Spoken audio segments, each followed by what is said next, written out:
in the face of uncertainty, the last thing you should do is abandon your principles. Correct. But that's what they did. Well, actually, you might say Dan Andrews didn't abandon his principles, but a coalition government abandoned their principles.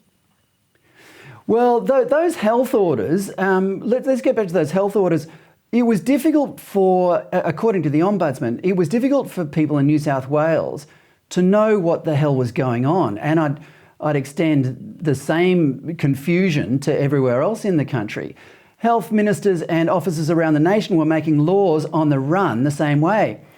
Now, I'd say that those laws were unknowable for two reasons. They were vague and they kept changing them. Is that how you saw it?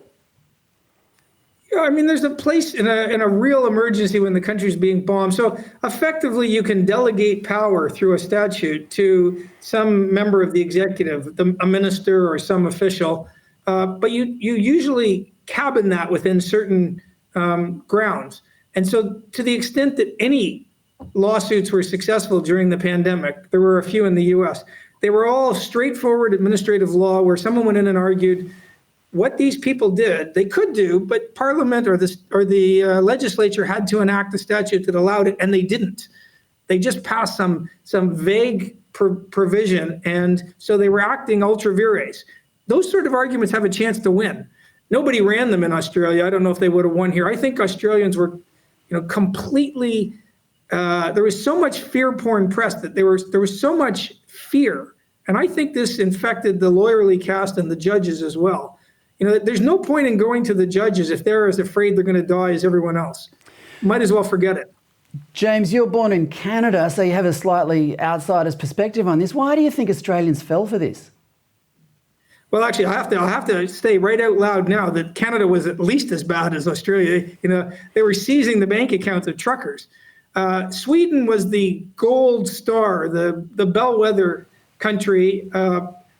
Florida's governor, Ron DeSantis, and people don't know, but he has 2 Ivy League degrees. He's a very smart guy. He actually started looking at the evidence. He'd front press conferences, and when he got this ridiculously over-the-top questions from the journalists, he was able to cite the data.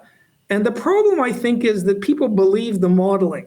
So you get Neil Ferguson out of Imperial College, and he's making claims that are orders of magnitude wrong. This is a man who has never gotten a model right in his life. He got foot and mouth disease wrong. He got bovine spongiform encephalopathy, like mad cow disease, wrong. And he got those wrong by 1,000 times or 100 times. And he comes out with this model, which we now know was wrong on every axis. And so when people go, oh, well, it's expanding exponentially. It never was expanding exponentially. At the lockdowns in Britain, they were already on the downslope every time they brought in a lockdown. And so standing up and saying that it was expanding exponentially is just factually wrong. Now, it's true that most models said it was, but the models were wrong.